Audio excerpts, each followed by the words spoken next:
If it's Monday, jury selection is underway in Hunter Biden's federal trial on gun charges, as his father, President Biden, faces an unprecedented moment, personally and politically. Plus, new polling and escalating fallout after former President Trump's criminal conviction, as he warns that the public could be heading for a, quote, breaking point if he has to serve time. And Mexico makes history, electing its first woman president as President Biden prepares to announce an executive order that could shut down the U.S.-Mexico border.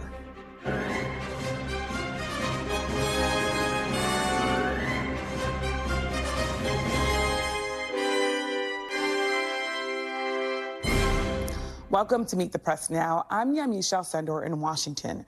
Right now in Wilmington, Delaware, jury selection is underway in the criminal gun trial for President Biden's son, Hunter Biden. It's the first time in U.S. history the child of a sitting president is on trial. We'll have more on that in a moment. But we begin with the fallout from another unprecedented trial, the criminal conviction of former President Donald Trump on 34 felony counts of falsifying business records.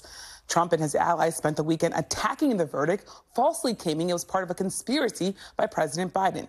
They also went after the judge, the American legal system, and more. And today, the Trump campaign is once again pushing outlandish and dangerous lies that the Biden administration tried to assassinate the former president. Meanwhile, in an interview with Fox News, Trump had this warning about his upcoming sentencing. I don't know that the public would stand it. I'm not sure the public would stand for it. With a house arrest or I think it would be tough for the public to take. At a certain point, there's a breaking point. The Biden campaign is calling attention to that breaking point line, accusing the former president of fomenting political violence. The big question remains, what, if any, impact could the verdict have on voters? It's only been a few days, but here's the initial reaction. A majority of adults, 57%, say the guilty verdict was the right one. That includes 56% of independents, according to a new CBS YouGov poll. And no surprise here, Republicans are largely standing by Trump. According to a new Reuters Ipsos poll, 55% say the verdict made no difference in their support. 34% say it made them more likely to vote for Trump, and just 11% say it made them less likely to vote for Trump. Overall, it's still a margin of error contest. A Morning Consult poll has President Biden up by 1 point post-verdict. Before the verdict, Donald Trump had a 2-point lead. Joining me now is NBC News' Dasha Burns, who's covering the Trump campaign. So, Dasha, we've heard a lot from former President Donald Trump and his allies since the verdict came down last week. What's the latest? Well, look, they're looking to use this as a rallying cry to their voters and to their base. It's interesting to see those polls where there are some independents that seem convinced that this was the correct verdict. Another poll even showed that some believe he should end his campaign, 50% of voters, according to an ABC News poll of 49%. But the Trump campaign is leaning into this. We've been getting fundraising texts and emails where he deems himself a political prisoner, where he claims falsely to voters that he might be put in jail for 187 years, which, of course, is not on the table. But the idea of prison time is, most lawyers say it's very unlikely, but they're leaning into that possibility and, comparing him to other martyrs of other countries and pointing to this as something that, his base should get riled up about. Yamish.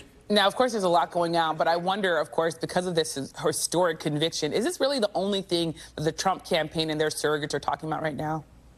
Well, he's been mixing in each of his interviews and at his rallies. It's been a mix of, going after the justice system, calling it weaponized, while also talking about some of the issues that, he has been doing well within the polling, whether it's the economy or immigration, really hitting on immigration a lot these days. So he's kind of trying to mix sort of the more traditional, if you can even call it that, campaign issue talk with the talk of his legal troubles and kind of saying that, he is standing in the way of all of these bad things that are happening to the country. He's the one taking the heat for his voters and his supporters. And it's interesting, as you talk about that, one of his online posts, Trump called on the Supreme Court to intervene before his sentencing. I wonder, is that even possible? What's the thinking there? Extremely unlikely. I've talked to some legal experts who don't really see a path to that. But, you know, the Supreme Court is looking at a couple of cases, including that presidential immunity case that will potentially have a major impact on his legal issues right now. I also want to ask you about the polls that we're showing and that we showed at the top here. Now, of course, it's only been a few days, but I wonder, how's the Trump campaign feeling about the initial reaction to this conviction and whether or not it might impact his running for president again? Well, again, if you look at sort of their public approach to this, it's very much a lean in, similar to what he did in the primary. Of course, the voters he's talking to now are it's a much bigger voter base than he was talking to in the primary, but his rhetoric hasn't particularly changed. Now, in the general election, these voters, these independents, we have seen time and again that there is potentially some wiggle room here based on this conviction. We have the sentencing. But again, polls, it's interesting. They're just a snapshot in time. So right now, fresh from this verdict, we've got these numbers. I'm very curious, Yamiche, to see what this looks like in a month, 2 months, and of course, especially in November. Yamiche. Definitely something we're going to keep watching after this historic conviction. So thank you, Dasha, for all your reporting. And as we mentioned, Hunter Biden's gun trial is in Delaware, and it got underway this morning. Today, more than 50 potential jurors added to the jury pool throughout the day, and jury selection is continuing. Several jurors were dismissed for saying they had strong personal opinions about gun ownership, substance abuse, the Justice Department, or the Bidens. Hunter Biden faces charges that he lied about his drug use on a government form while buying a gun in 2018. He checked a box claiming he was not an active user of a controlled substance, but he has written extensively about his struggles with substance abuse during that period. Hunter Biden has pleaded not guilty and could face jail time if convicted. The trial comes after a plea deal between Hunter Biden's lawyers and prosecutors fell apart last July, and after 2 government whistleblowers raised concerns about the integrity of the Justice Department's investigations into Hunter Biden. Outside of the potential politics of this case, it is a highly, highly personal matter for President Biden and his family. Joining me now from Wilmington, Delaware, is NBC News' Mike Memley. Also with us is Carol Lamb, former U.S. attorney, former Superior Court judge, and an NBC News legal analyst. So, Mike, I want to start with you. Talk to me about what's been happening inside the court today and where we are with jury selection.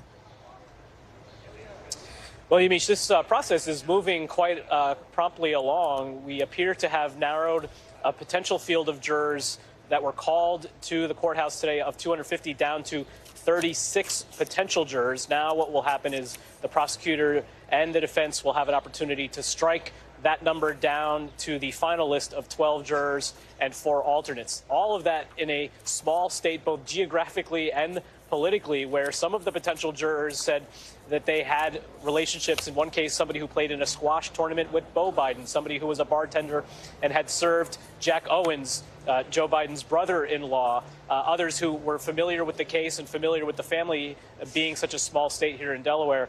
The other interesting thing here during the jury selection process has been, one, the number of people who said that they could not promise to be fair because of political views against Hunter Biden, others who had strong views of gun ownership. But there was another question on the juror questionnaire about whether or not people had family members who or knew people who had suffered from drug addiction. A number of potential jurors did say that they knew somebody who had overdosed because of that. And so when you saw that statement of support from President Biden today, which spoke about his profound support, love, and respect for his son, what he has gone through and how he has been resilient in the terms of that statement, the statement also mentioned that many American families have gone through the same kind of difficult times that his family had. And so you saw that manifested in the courtroom. The other thing, as we go through this mundane process of jury selection, how extraordinary this moment was. The son of the sitting president with the First Lady of the United States, his mother, of course, sitting right behind him, a process that should be nearing the conclusion, and opening arguments could begin as soon as tomorrow. And Mike, as you just said, the First Lady was in court today. Can you tell us about that and what went into that decision for her to be there? It's so interesting, Yamiche, because, of course, the White House has been very careful in how it's discussing, or properly said, not discussing this case. The president, again, in that statement as well, saying he will not comment on any ongoing litigation, as he did in Donald Trump's trial as well. But that's not the case for the First Lady, who is a fierce defender as well as a proud mother of Hunter Biden. And I think it was important, even on her 73rd birthday, which is today, for her to be present in the courtroom. We saw a decision late yesterday for the president, who had been scheduled to come here to Wilmington this morning, to come last night. That was in part because the First Lady wanted to be here. She arrived separately from her son, but she did arrive this morning just as the process was beginning. And with her was her grandson-in-law, Peter Neal, Hunter Biden's new son-in-law, and we will see both family members as part of the witness list who will testify about some difficult moments in the family, but also we expect members of the family will still be there, if not the First Lady, who will be traveling with her husband overseas later this week, but others to support Hunter Biden. And Mike, as you just said, we expect some difficult moments here. We expect this trial to really be messy and personal, with some embarrassing details about the president's son. What impact could this trial have personally on President Biden? Yeah, I think it's a great question, Yamiche, because we've been talking about these trials, both the Trump trial and now the Hunter Biden trial, in terms of what it means for voters. When you speak with people close to President Biden, their thought is really, what is the impact on the president himself? The family trauma since the death of Beau Biden 9 years ago, just last week, has been very difficult, and especially seeing how Hunter has struggled so much. And this trial itself, beyond the fact that Hunter could be sentenced to some jail time, its own concern for the president, there is that concern about the most difficult period of his life being picked apart, being discussed, yes, behind closed doors, but in a public way that the public will hear about. That is, I think, something that those close to the president both are concerned about, but we've also heard from the likes of Senator Chris Coons, who said that this president has gone through very difficult personal moments and continued to do his job, and he has no expectation that this case will be any different. Yeah. Well, thank you so much, Mike Bemley, for all your reporting on the Bidens throughout the years, but of course, especially today. And Kara, I want to start with you. I want to now go to you. How unique is this trial of Hunter Biden? You think about the fact that this trial is now happening after a plea deal fell apart. It fell apart, by the way, over the scope of the deal, not the actual underlying facts. The underlying facts, in fact, that Hunter used drugs have not been disputed. So what's really the defense here from Hunter Biden, and what's the challenge here for Hunter Biden? Yeah, you're really right, Yamiche, to focus on the question, how did we get here in the first place? How did Hunter Biden get here? As you point out, there was a plea deal on the table. In fact, the parties went into court last July ready to execute on that deal, and it was a much, much more favorable deal to Hunter Biden than the trial he's looking at now. In that deal, he was going to get a deferred prosecution on the gun charge, which would mean that essentially if he behaved himself for a period of time, there would be no prosecution under that gun charge. And then the tax charges, which he's looking at trial on in September now, felony charges, they were going to dispose of that with 2 misdemeanor counts. And so even when that plea deal fell apart last July, because there was a lack of a meeting of minds about whether the Justice Department could in the future bring a charge against him on some other things that they were looking into, that lack of a meeting of minds was very surprising to folks. But I think a number of us thought that there was a good chance that they were going to go back to the negotiating table and reach a level of comfort on both sides where they could actually execute on the deal. That failed to happen. And now there's this or else factor that's inherent in every plea offer, which is you either take this deal or else. And now we're at the or else stage, which is or else you're going to be looking at felony charges in all of these cases, the gun charges and the tax charges. One has to wonder whether Hunter Biden is sort of regretting that decision not to work something out. But of course, it's hard to see what happened in the negotiating room. There could have been factors involved that we didn't see. But in any event, this is a fairly strong case because although it is unusual for a standalone gun possession charge to be brought when the gun hasn't been used in the commission of another crime, and the gun isn't being used by a gun trafficker, someone who's buying and selling guns. This was a single lie on a form that he says he wasn't a user or an addict at the time he bought the gun. it's unusual for it to be brought in these kinds of circumstances. And I think the defense is going to argue that this was a situation where who knows what being an addict is. You know, he had just finished a rehab program, and it's a very subjective standard. And as far as I can tell, it looks like the judge is not going to further define that for the jury. Yeah, well, I mean, as you talked about this trial and sort of how historic it is, there may be some viewers out there who saw our coverage of the Trump trial last week and are now tuning into our coverage of the Hunter Biden trial and wondering sort of, are these two things related? Are they similar? Could you just explain the differences between these two cases? Well, it's different for a number of reasons. I mean, one, the Trump trial was brought by Alvin Bragg, who's an elected district attorney in Manhattan. He doesn't work for the Justice Department. This case, in the original form of the plea offer that was put forward, it was a Trump-appointed U.S. attorney who was kept on board by the president and the attorney general for the purpose of finishing this investigation of Hunter Biden. And then when that plea fell apart, he was made into a special counsel by Merrick Garland, the attorney general, again, trying to keep things as fair and unpolitically biased as possible. So in one instance, oddly enough, the special counsel actually reports to the attorney general, who reports to the president, and it is the president's son being prosecuted. In the Trump case, it is a New York State prosecutor who does not report to the president in any manner. So that is one significant difference. The other difference, of course, is that these are federal laws that Hunter Biden is being charged with, and it was New York state laws that Donald Trump was being charged with. They're in two completely different systems. And it's really important that we sort of really make that distinction. So thank you so much, Carol Lamb, for your expertise and for your analysis. Thank you. And we have news today on another legal case with major political implications. Indicted New Jersey Democratic Senator Bob Menendez is officially filing to run for re-election as an independent. That's according to two sources with direct knowledge of his plans. The move comes just one day before the New Jersey primary election to fill his seat. Menendez is currently on trial on federal bribery charges. He has pleaded not guilty and denied any wrongdoing. Running as an independent allows Menendez to continue to raise and spend campaign funds on legal fees as the trial continues. And coming up, Israel's prime minister publicly pushes back on the details of a ceasefire proposal that President Biden said came from Israel. But first, we're live in Mexico, where voters just elected the nation's first ever female president as the White House prepares to take executive action at the southern border. That's next. You're watching Meet the Press Now.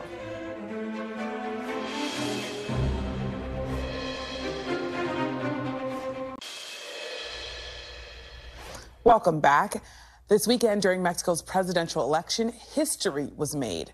Claudia Sheinbaum is shattering glass ceilings, becoming the first female president and the first Jewish president in Mexico's 200-year history.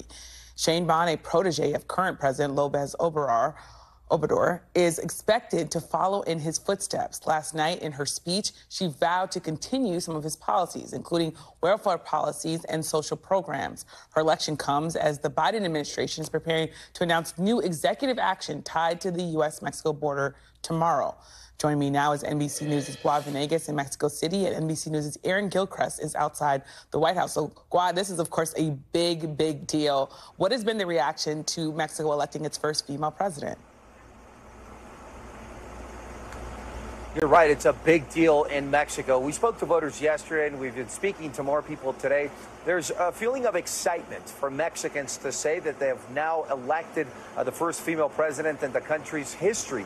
We spoke with a lot of women voters yesterday, some students, some that were young professionals who said this could open doors in a country that has been known for many years because of its machista culture.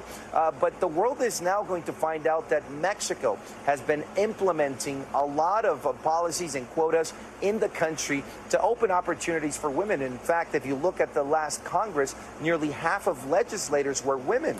And if you look at the preliminary results of the election last night, it looks like it's going to remain that way here in the country. Let's hear from some people who spoke about the election this morning.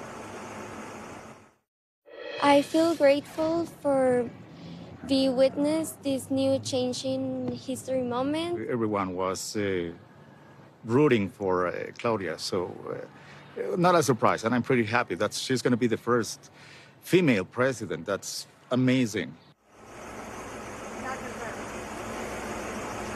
Well, you can see the excitement there as Claudia Sheinbaum declared victory. Just behind me last night, she spoke to all of Mexicans, but it was interesting because when she was on stage, she sent a message to all women saying, I've arrived here, but all of you have also arrived to become the first female president in Mexico's history, Yamiche.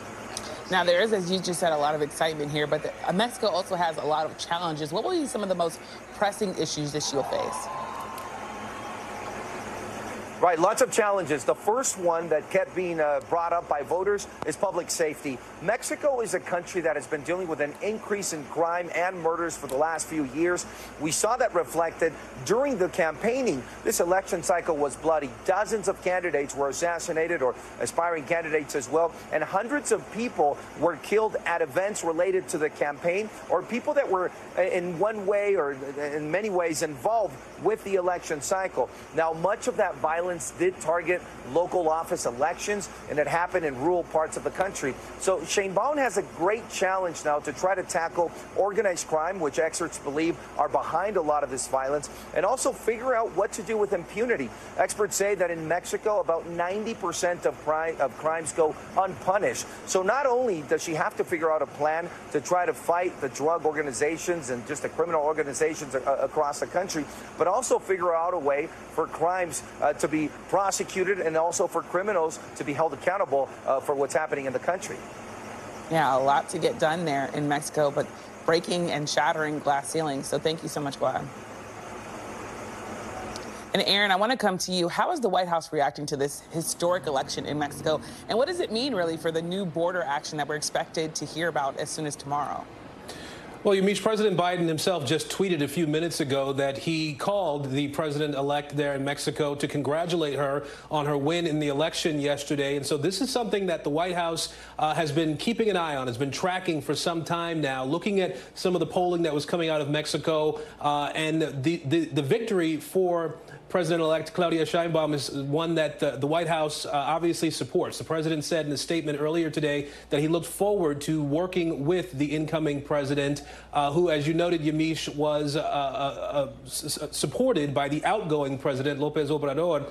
And the relationship between the Biden administration, President Biden himself, and the outgoing Mexican president is one that had been advantageous for the Biden administration. The two leaders we know spoke at the end of April. They have had lots of conversations around migration, obviously, and around the drug trade, the illegal drug trade that's been happening across the border. And so the Biden administration hopes to be able to continue those engagements with the incoming president. As far as this executive action that you mentioned, we do expect that tomorrow President Biden will sign an executive action related to migration across the U.S. border. And this action would temporarily shut down the southern border if daily crossings there were to exceed 2,500 people per day, and the border would reopen when that number got back down below 1,500, according to three people familiar with the planning on this and the discussions around it. This is something that we understand the administration has shared with lawmakers, although some of the details may still need to be nailed down, according to our team that's been working on this story. This obviously is an issue that the Biden administration has been looking to tackle for some time now, and there is an expectation, Yamiche, that there may be legal challenges to come that the administration will have to deal with.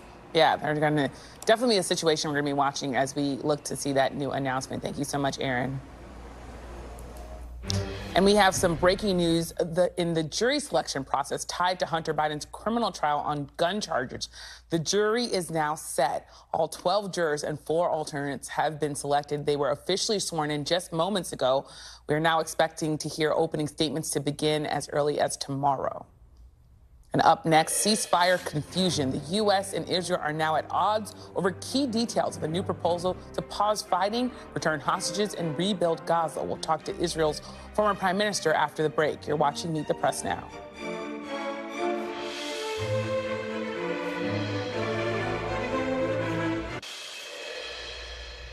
Welcome back. Today, Israel is pushing back after last week President Biden announced that Israel was proposing a new three-phase ceasefire deal that would ultimately lead to a permanent end to hostilities in Gaza. But Israeli officials are now saying the proposed deal, as Biden described it, is not accurate. Israel maintains that a permanent ceasefire can only be reached after Hamas's military and governing capabilities are destroyed. And today, Prime Minister Benjamin Netanyahu doubled down, saying, quote, the claim that we agreed to a ceasefire without our conditions being met is not true. That comes as the IDF says 4 more hostages taken by Hamas October 7th have been confirmed dead. That puts even more pressure on the Israeli government to prioritize the remaining hostages in Gaza. But Prime Minister Netanyahu is also facing a challenge to his own political survival. A far-right minister has threatened to topple Netanyahu's coalition and therefore the government if Israel were to move forward with the latest ceasefire proposal. Joining me now is former Prime Minister of Israel, Naftali Bennett. Thank you so much for being here, former Prime Minister. Thank you. Now, this latest ceasefire proposal is getting mixed reactions in Israel. What's your reaction to hearing of the details of this proposal? Well, I think it's a game that the commander of Hamas, Yahya Sinwar, is playing. He doesn't want a deal. What he wants to do is exhaust Israel in an ongoing war of more and more months to come. And he's playing cat and mouse tactics because there's 120 hostages, of which 41 have been killed or murdered by Hamas. He's playing with a few hostages here and there and not willing really to release the hostages. And I think this is a result of a very lukewarm policy of the Israeli government and the American administration, because it means that Yahya Sinwar does not feel he's an imminent threat. And the way to solve all of this is to go full force, and he needs to understand that we're coming to kill him, and then maybe there'll be a deal. Yeah. Well, if you were Prime Minister, though, would you accept this proposal? I don't think there is any proposal here because they're talking about 3 phases in theory. And as I said, it's a game. I want you to understand Iran and Hamas's joint strategy. They want this to go on forever. That's why they'll dangle 3 hostages here, another 5 over there. They're not willing to do a deal to make the whole thing stop. And when you say a deal, it means both sides can meet somewhere in the middle. But fundamentally, here's what Hamas wants. They want to destroy Israel. And what Israel wants is to live. So fundamentally, there's a contradiction in the goals of the 2 sides. Hamas isn't looking for some compromise or some land agreement. They want to destroy all of Israel. They say it explicitly. And they say that once there's a ceasefire, they're going to attack us again and again with more October 7th massacres. And you're also saying that, that there are 2 sides to this. There's also the 2 pressure points for Prime Minister Benjamin Netanyahu. I wonder, which one do you think is greater, responding to the demands of these hostage families or listening to the far-right wing of his coalition in the hopes of holding on to his government? Well, I think there's always politics is part of the deal. But in this particular case, actually, the 2 goals coincide, because right now, Yahya Sinwar should not have been in a position where he can begin dictating things. We can complete the destruction of Hamas. The deal needs to be a different deal, a simple one, where we tell Yahya Sinwar, look, we're coming to destroy you and the leadership of Hamas. If you wave a white flag, we will allow you to get on a ship, get out of there if you release the hostages. That's the deal. What we need to stop is this vacillation of war, not war, war, not war. You can't fight a war if you turn it on and off. Think of a boxing match. Let's say you hit your opponent and he's wobbling. The last thing you do is send him home for a month to recuperate and come back. Yet that's exactly what the American administration and Israeli government are doing. That's a mistake. We need to go in, tell him, you've got one option. It's to release the hostages. Otherwise, we're coming to get you. Yeah. That would do the job. I also want to ask you, though, last week, U.S. Secretary of State Antony Blinken said that Israel must decide if its military campaign in Gaza and the incremental gains against Hamas are worth the unintended horrific consequences, including the cost to civilian lives. What's your view of that? The cost to civilian lives always hurts. In this particular war, it's the lowest collateral damage ratio in the history of urban warfare. There's roughly 15,000 Hamas fighters and terrorists that we've killed, and unfortunately 15,000 Gaza civilians. that have been killed, usually because Hamas uses them as a human shield. This is lower than Afghanistan, lower than Iraq, lower than Vietnam, World War I and World War II. It's the lowest ratio in the history of the world. Yet there's some obsession regarding Israel. The whole world thinks that we need to run this war with, 17,000 people second-guessing Israel and telling Israel how to conduct the war. It's never happened in the history of warfare that a country is being looked upon in such an obsessive way. There's some obsession syndrome about Israel, and it's unfair, and we need to win. And I understand you're saying that you need to win, but there are people who are saying that women and children, that they've suffered at rates and ratios that are disproportionate and that are really heartbreaking. So I wonder, as a former prime minister, do you feel like these incremental gains are worth these consequences to civilians? These are not incremental gains, Yamish. So is it worth the consequences, then, is merely the question? The civilians that are dying, what is worth the consequences? We have a genocidal terror organization on our border that slaughtered 1,400 Israelis, that is raping right now as we speak Israeli women that are being held captive. They are telling us they will continue forever until they destroy Israel. What other options do we have? What would you do? Well, I have not been a prime minister, so I'm going to leave that to you. But I hear your point, saying that it's essentially you think it's worth it because of what you're up against here. Look, we're fighting someone who wants to kill my own children. I know you've got a boy. There's a boy called Kfir Bibas, the age of your own son, in Gaza right now, a year and a half old. These are barbarians, savages that belonged to hundreds of years ago. We have no choice but to do away with Hamas. And we expect that the American public and American administration should support us on this, so we just get it done instead of us wavering and dithering on and on this war. Yeah. Well, thank you so much for coming on and answering my questions, former Israeli Prime Minister Naftali Bennett. I appreciate you coming on. Thank you.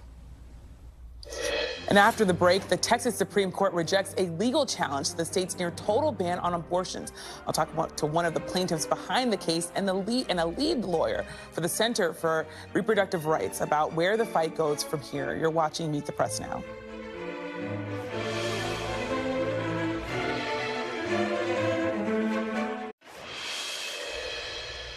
Welcome back. The Texas Supreme Court has rejected a challenge to the state's strict abortion ban brought by a group of women who had serious pregnancy complications. The plaintiffs were not trying to repeal the ban, but they did want the court to make a clarification on the law and to have more transparency around exceptions to the law. Texas Governor Greg Abbott and Texas Attorney General Ken Paxton both applauded the ruling. But one of the plaintiffs, Amanda Zurkowski, slammed the court's decision. She told NBC News that the court made clear, quote, they do not wish to help pregnant Texans. Zurkowski testified that she nearly died from a life-threatening infection after being denied an abortion when she suffered complications around 17 weeks of pregnancy. Joining me now is one of the plaintiffs in that case, Jessica Bernardo and Molly Duane, an attorney for the Center for Reproductive Rights and the lead attorney for the plaintiffs in this case. Thank you both for being here. Jessica, I want to start with you. You, of course, were one of the plaintiffs on this case. So what was your reaction to Friday's ruling from the Texas Supreme Court? Well, first off, thank you for having us on here. I was very disheartened. I'm still processing quite a bit of what happened, what the opinion was, but I was very sad. This just means that more women will be at risk of complications, of potentially death, and significant heartache and trauma. And as you talk, Jessica, about heartache and trauma, I know you've faced your own trauma. You had serious complications during your pregnancy. Why did you feel it was so important to really share that experience and tell the world about what you faced? Sure. I was just in complete shock that my unique situation wouldn't allow me to have that exception for an abortion, which is the necessary health care that I should have received. I was just completely in awe, and that was significant PTSD and trauma to me, and I couldn't imagine what other women are going through as well. I at least have the means to be able to travel out of state. And I just kept thinking about the women who don't have the same means that I do. And as you think, Molly, I want to go to you because Jessica's talking about not of women who maybe would be trapped in Texas. So I wonder, after this latest ruling, what is the Center for Reproductive Rights next steps going forward? Is there further legal action you're possibly pursuing in the state of Texas, or I don't know, maybe nationally here? Well, thank you for asking the question. I mean, what I want people out there to know is that the Center for Reproductive Rights will never stop fighting for pregnant Texans and people around the country who are struggling to access abortion care, which, to be clear, is life-saving, health-saving, fertility-preserving healthcare. That's all that it is. What we saw with this ruling is that the court wrote our plaintiffs out of the opinion entirely. It said that we were just dealing in hypotheticals when, you know, you're looking at Jessica right now. She could not be less hypothetical. She is a real person who received a fatal diagnosis during her pregnancy and was told that she was at serious risk of developing a life-threatening infection. And no one in the court or in the state has actually grappled with what it means to be someone like Jessica. And that is truly disturbing. Yeah. I also wanted to point out that the Texas Supreme Court said something that really also sounded like a lot of supportive abortion rights who have interviewed on this topic said that the court held that doctors who come to the conclusion that a patient's life is threatened unless they have an abortion, but say that the law prohibits them from simply giving them an abortion, that they're simply wrong for coming to that conclusion. Is legal action the only way to overcome this chilling effect on Texas doctors and really hospital administrators who sometimes have to make the decision to tell the doctors if they can do this? Well, both the physicians and the patients in our lawsuit have looked to everyone in the state who has accountability. They have asked the Texas Medical Board for clarification. They have asked the Attorney General and the governor and the legislature for clarification. And then they look to the courts as well. And what we're seeing is that everyone is pointing fingers at each other and saying, go somewhere else. This isn't our problem. And while the Texas Supreme Court, made some vague sympathies towards our clients, they didn't solve the essential problem that physicians have been complaining about for years, which is they are facing life in prison, loss of their medical license, and hundreds of thousands of dollars in fines if someone later second-guessed their judgment. And the opinion that we saw on Friday really provides very little clarification or barrier for them to be practicing their profession in an untenable atmosphere. So what's next then, Molly, here, as you look at the way forward, especially legally the way forward? Well, litigation is one of many tools. Obviously, I'm a litigator, and so I'm a courtroom lawyer, and we will be looking at the decision in more detail and determining what, if anything, really remains of our original lawsuit. But there are lots of things that folks can do. They can advocate to the Texas Medical Board, as many of our clients already have and are continuing to do. They can, talk to their legislators about what comes next. They can ask for a solution at the federal level, which, truly seems like what is necessary to protect Texas women and pregnant people. And so, we are helping our clients think through all of their options, but it is really a scary time to be pregnant in Texas. And Jessica, you, of course, lived through your own harrowing experience. I wonder, what would you say to other women who are facing difficult pregnancies in Texas right now? Have a backup plan. Unfortunately, that sounds terrifying and awful. But have a backup plan, know where you might need to travel out of state. If you don't have money, start saving money just in case. You want to save money for that bundle of joy that you're welcoming to the world. I know babies are expensive, but if you risk that heartbreaking tragedy, have that money set aside for your need to travel out of state in order to save your life or your vital organs. Yeah, I've talked to a number of women who have said that they really spent a lot of money accessing the care that they needed. So thank you, Jessica, for sharing that message and for sharing your story. And Molly, thank you for talking about the strategy going forward. Thanks so much. And still to come, post-verdict politics and the summer of Donald Trump. We're digging deeper into Trump's conviction and the fallout on the campaign trail. The panel's next. You're watching Meet the Press Now.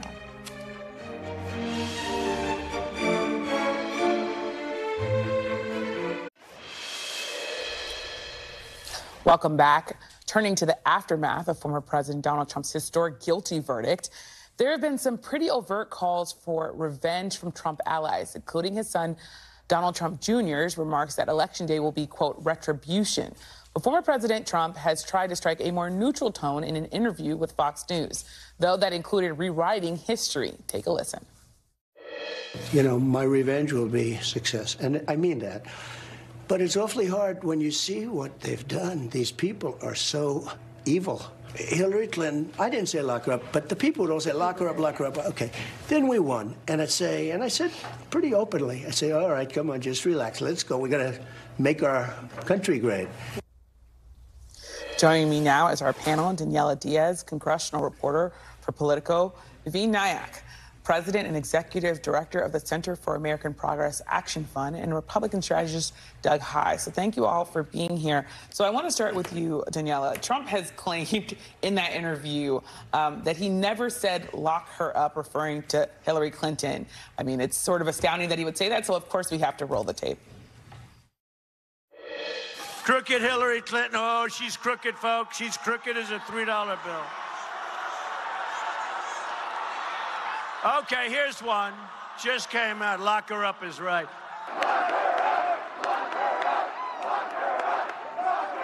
For what she's done, they should lock her up. So crooked Hillary, wait. Crooked, you should lock her up, I'll tell you. Lock up the Bidens. Lock up Hillary. Lock them up. So what's your reaction to hearing him say that? And of course, knowing the history. Well, I covered a lot of those rallies when Donald Trump would shout, and his supporters as well would shout that. I just don't see how this is going to help him ahead of November. He needs independent voters. Independent voters are turned off by his comments, and this is him attempting to reset history. But voters, even though they do tend to have a short-term memory, how could anyone forget those iconic moments from the 2016 campaign and after when he was doing that? I think it's going to be really tough for him. I mean, Doug, what she's saying is, you know, it's going to be tough for him to get reelected here. I wonder what you make of the fact that Donald Trump in some ways is really trying to lean into this, but also that he's saying his only success, the way to have success here after this verdict is to be elected and win the election. What do you make of that? Well, clearly that's the goal here, is to try and use this, one, to raise money. They've raised a whole lot of money in the past few days, and to have this be a rallying point for his base. And I was in North Carolina over this weekend, and one of the things that I heard a lot from core Trump supporters were they were angry and they were motivated. So they're going to give. They're going to do some rage donating. Yeah. Doesn't mean that they get extra votes come Election Day. Trump has to appeal to some of those moderate and independent voters who don't like Donald Trump, but sure aren't happy with the direction of the Biden-led country right now. And do you think Trump will sort of target his perceived enemies if he is reelected here? Look, there's always that talk, and we read that they're going to be jailed. Some people are talking about executions. That's not going to happen. As a Republican who is not a Donald Trump fan, I think sometimes we can talk ourselves into some hysteria that the world will be over if Donald Trump wins. The world won't be over. We're going to have some real issues to deal with. Our allies certainly aren't looking forward to it. But some of the hysteria that we see on this, I don't think really is accurate. Yeah. And the Biden campaign is saying that Trump is sort of running on revenge here.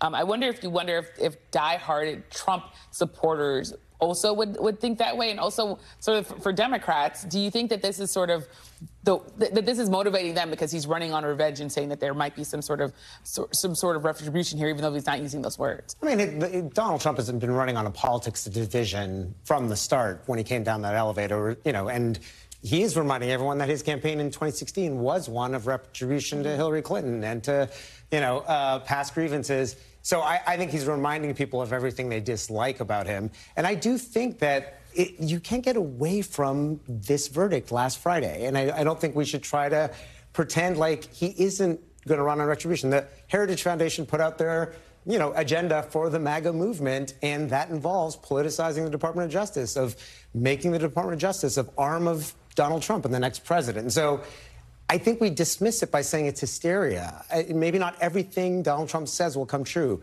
but they have put out their agenda that does involve taking this direction in a dramatically undemocratic direction. And, you know, I mean, it's only been a couple of days, but we're already seeing polls. We are seeing this sort of partisan split in terms of how people see this, which is surprise, maybe isn't a surprise. But you also see, if we put up for folks, there are 55% among Republicans say it makes no difference. 11% say it's less likely to make them vote. But 34% say they're actually going to vote for Trump even more now because he was convicted. Do you think there will be an impact on the election because of this verdict? I do want to make clear, Amish, I think there's still so much time until November. And of course, his sentencing is going to be in a couple of months, or at least in July, and we don't know what that was going to come from that. I think that this will be continuing. We're going to continue to hear from voters on this issue. A lot of down ballot votes might be affected by this. We're going to hear House Democrats, Republicans really campaign on this, whether it's supporting Trump, against Trump. To your point, his base is completely energized by this, and that is not a surprise. But I think there's still a lot of time and a lot could change before November. Yeah. I mean, it is always it's smart to say that we are far away from November, though. Doug, over the weekend, the Trump campaign, switching gears here a little bit, they joined TikTok. Now, at one point, Trump was saying that he was going to support banning TikTok. He sort of changed his tune. That being said, the Trump campaign says they're going after young voters in some of the same ways that the Biden campaign is saying they want to go after young voters on TikTok. How much do you think of a difference this is going to make, and will it really help them appeal by going to where young voters are? Well, that's what you want to do, is you want to be where voters are and talk to them directly in an unfiltered way. TikTok, clearly controversial. Clearly, a lot of Republicans wanted to ban it, some Democrats as well. But if Trump wants to target Joe Biden's weakness with young voters or various minority groups that Biden is struggling with, you have to go and you have to talk to them. And so this is a smart tactic. We can obviously have a larger conversation about, TikTok, good or bad, but it's here. It's not going anywhere in the meantime. So Trump has to use that as a means. Do you think it's be enough to sort of make young voters more enthusiastic? We're seeing in polls that it feels like they're not sort of paying attention to the election, though, of course, it is early. Well, look, they're like every other voter out there that's not really enthusiastic about 2024. And it's not that if Donald Trump gets on TikTok, things magically work out for him. This is just another mechanism for him to communicate with those voters. And that's important. And as well for Biden, you have to go to where the voters are and then also talk about what they want to hear and talk about. And I mean, I want to, if you could, we looked at the latest poll, and it showed that Trump was up 4 points among those who get their news from social media. I wonder if you think that makes a difference, and if the Biden campaign really is looking at those polls and saying, yeah, we need to up our numbers there. Yeah, I mean, I think actually NBC's done great work on this, which is showing that, people are paying attention, get their mainstream, information from mainstream outlets, are much more likely to support President Biden, and people who mostly get their information from social media are not paying attention to the news. So there's no question that the campaign and allies have got to figure out a way how to communicate through these tools. I do think the news on last Thursday changes the threshold here. Yeah. You're asking voters to now support a convicted felon of something that the vast majority of voters think he did and is guilty of, changes the dynamics. Yeah. Well, I also want to, Danielle, switch gears yet again because there's so much to talk about, which is on Meet the Press, Tom Cotton claimed that President Biden was weaponizing the DOJ against Democrats critical of him. I wonder, when you think about the fact that Republicans are sort of attacking the legal system, are they painting themselves into a corner, especially as we have a day like today where you have already the jury seated in the Hunter Biden trial? I think it's politically they're walking a tightrope.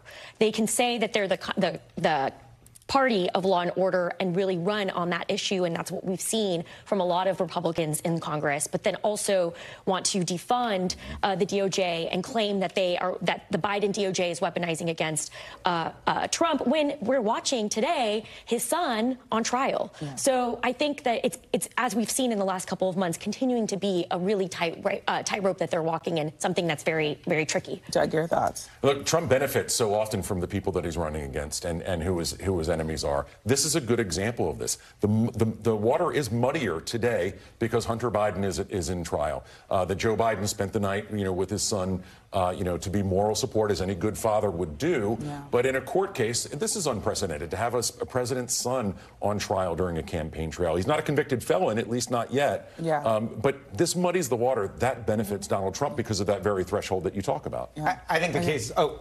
Go ahead. I just say I think the cases are different. I think people feel sympathy for the president when they see his son. Yeah. And I do think on this other issue, Republicans are saying they only accept elections and verdicts that they agree with. Well, thank you so much, Daniela, Naveen, and Doug. Thank you all. And before we go, we have some very, very special news from Team Meet the Press. We are thrilled to announce Kristen Welker and her husband John have welcomed home a beautiful, healthy baby boy. John Zachary Welker Hughes was born with the help of a surrogate on Thursday, May 30th. He weighed exactly 7 pounds and measured almost 20 inches long.